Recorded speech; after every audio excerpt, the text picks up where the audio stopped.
Fala pessoal, tudo bem com vocês? Willian está na pauta. Ele se despede do Fulham, está livre no mercado e o Timão se posiciona. Será que ele tem chances de voltar? 2 reforços estão sendo aguardados e em breve eu vou te contar essa história. Chega mais, eu sou o Chico Garcia, inscreva-se no canal e vamos junto. Bora pessoal, se inscrever no canal, a gente já está chegando em 1.010.000 inscritos aqui. Poxa, muito obrigado por todo mundo que já se inscreveu, está se inscrevendo. Se você ainda não se inscreveu, é só o meu pedido para você, tá bom? O like no vídeo também me ajuda.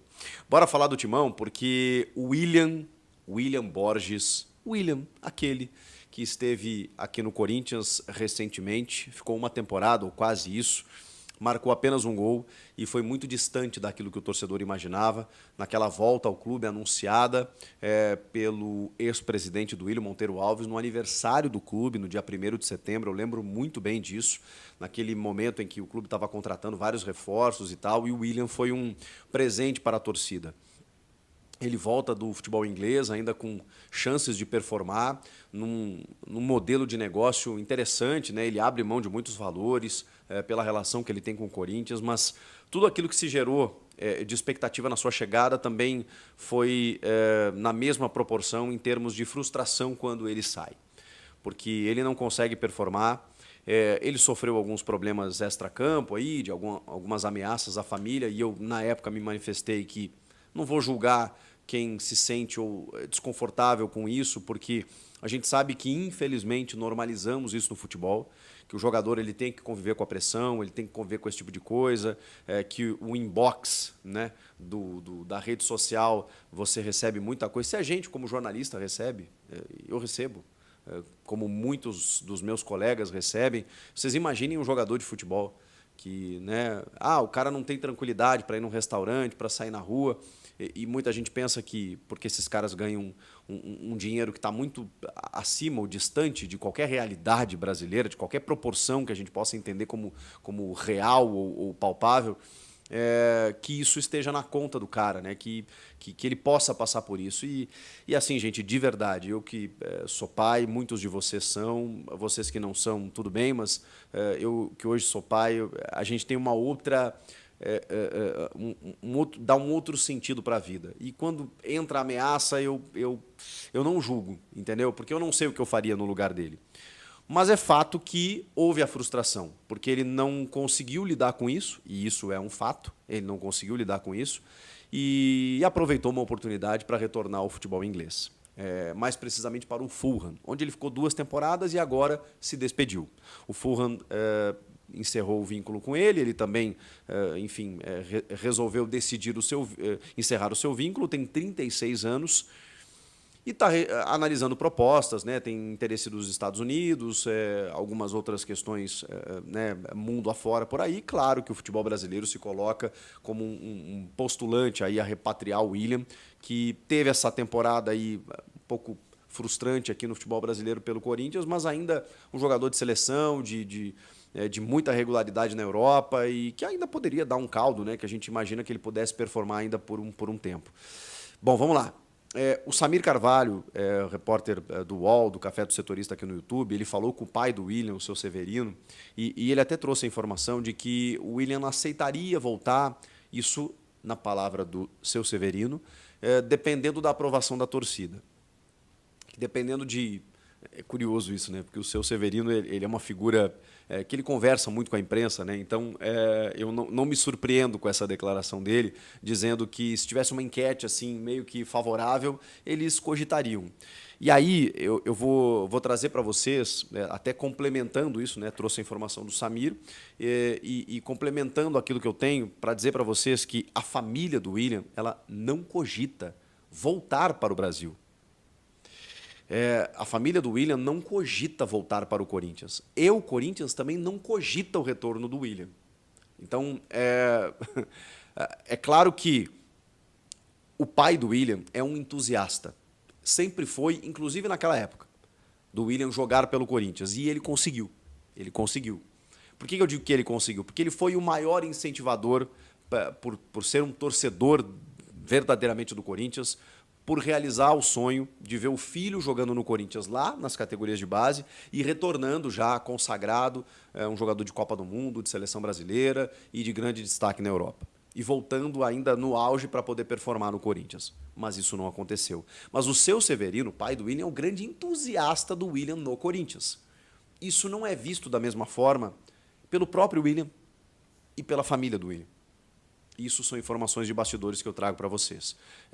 A família do William ela teve muitos problemas de adaptação naquele retorno, naquele momento. Não conviveu muito bem com a realidade brasileira depois de muito tempo na Europa e foi uma pressão muito grande dentro da sua casa que o William sofreu para retornar à Europa, pelos filhos, pela família, pela esposa, por todo mundo de que, enfim, né, gente, a gente está, infelizmente, eu sei que a realidade desses caras ela é diferente aqui no Brasil, eles têm uma outra condição de vida em termos de moradia, segurança, transporte, não dá para comparar. Mas é um país de primeiro mundo em relação aos problemas que temos aqui no Brasil. Embora, sim, a gente tem coisas maravilhosas por aqui também. Mas, enfim, aí é decisão de cada um. Eu estou aqui, não estou nem analisando, julgando, contextualizando, estou trazendo fato. A família do William entende que a vida na Europa é mais promissora e decidiu voltar naquele momento. Voltaram.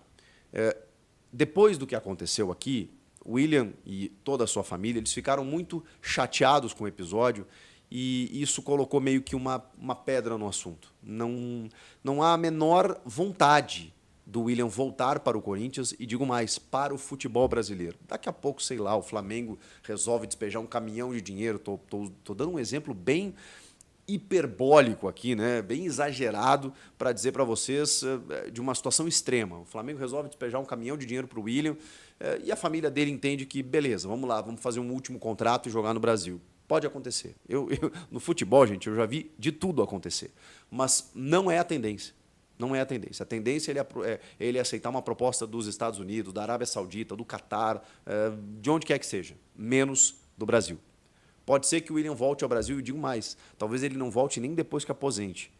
Talvez ele continue morando com a família fora do Brasil. Essas são as informações que eu tenho.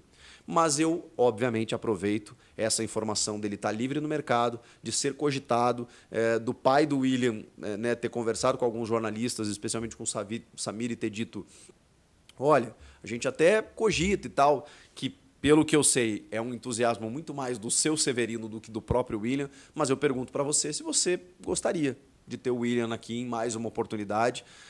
O que eu sei da diretoria do Corinthians é que isso não é cogitado nesse momento, pela idade, pela passagem dele por aqui e por saber que o William, pelo custo, ele ainda é um cara caro, e por saber que ele não gostaria de voltar nesse momento, então não seria bom para ninguém, né? Vamos combinar. Enfim, agora eu deixo com vocês. Claro que o Corinthians ainda está de olho na janela. A janela a gente está em contagem regressiva, né? Tem mais uns 15 dias aí, né? Hoje 17 para 18, aí, né? A gente tem até o dia 2 de setembro aí um período aí para o Corinthians se mexer, mas os dois últimos reforços, se não chegar nenhum lateral esquerdo, são justamente o José Martínez, o volante venezuelano, e o centroavante espanhol, o Héctor Hernández. Eles são aguardados muito em breve. E aí tem uma diferença apenas, porque o José Martínez, por exemplo, ele é um cara que está jogando. Vinha jogando, né? Vinha participando da pré-temporada pelo Philadelphia Union e pode chegar a pleno assim, para poder jogar. Não na Sul-Americana, não nessa fase de Sul-Americana contra o Bragantino na terça-feira. Né? Se ele chegar no final de semana, ele não pode jogar nessa terça-feira, muito menos o Héctor Hernández. Não, isso não vai acontecer. Mas na próxima fase, o Corinthians avançando, sim. Copa do Brasil vai ser inscrito, sim. E brasileiro também. Então, os dois reforços são aguardados para que eles possam atuar na sequência da Sul-Americana e nas demais competições. A questão é, o José Martínez está pronto e necessário, porque sem Alex Santana, o Ranieri que machucou de novo agora e vai demandar um tempo para voltar, fundamental. Eu digo que ele vai ser meio Thales Magno, assim, né?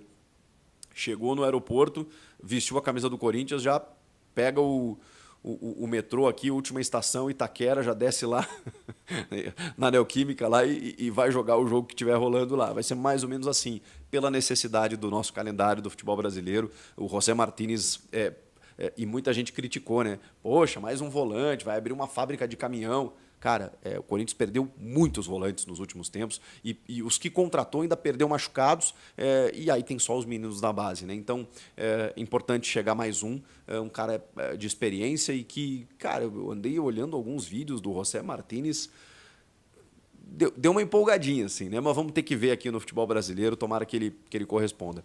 E o Héctor Hernandes é um jogador curioso, tá? Porque, assim, ele tem 28 anos e ele tem características interessantes e ele foi muito bem no Chaves de Portugal, onde estava o Hugo Souza, e isso já me indica que a gente não pode ter preconceito, né? Porque, cara, o Hugo é um cara que eu tive esse preconceito, muito mais pela imagem que ele deixou no Flamengo do que pelo retrospecto dele no Chaves. Mas pensei, pô, o cara tá no Chaves de Portugal, né, uma Série B do futebol português, e ele estava no Chaves. Só que aí o Hugo, que estava no Chaves, chegou no Corinthians e está fazendo o que a gente está vendo aí. Então, às vezes não é o lugar onde o cara está, às vezes é o que ele pode corresponder. Bonita essa frase, né? Mas é verdade. O Hugo Souza, ele chegou e assumiu o gol do Corinthians, cara, do jeito que a gente está vendo. E por que o Héctor Hernandes, por que eu estou dizendo isso? Porque ele foi muito bem no Chaves. Mas, ao mesmo tempo, ele é revelado, né? Na verdade, ele é revelado pelo Las Palmas, né? Mas aí ele se profissionaliza no Atlético de Madrid. Só que ele nunca joga no Atlético de Madrid, né? Ele joga poucos jogos, sabe? Não, ele rodou por vários clubes menores da Espanha e assim, chegando a jogar até a 4ª divisão do futebol espanhol. Ele nunca esteve no topo da La Liga, digamos assim. Mas, em termos de características e estilo de jogo, ele é bem interessante. Então, cara, é uma aposta ousada de uma necessidade que o Corinthians teve diante de jogadores que estavam vinculados às suas equipes e que custavam muito dinheiro. Gonçalo Plata, o próprio Michael, o Alex Arce da LDU, quem mais? Bom, o próprio Gabigol, enfim, jogadores que detinham direitos e que você precisava despender muita grana. O Héctor Hernandes chega, e aí, irmão, quanto é que você quer? Ele está livre.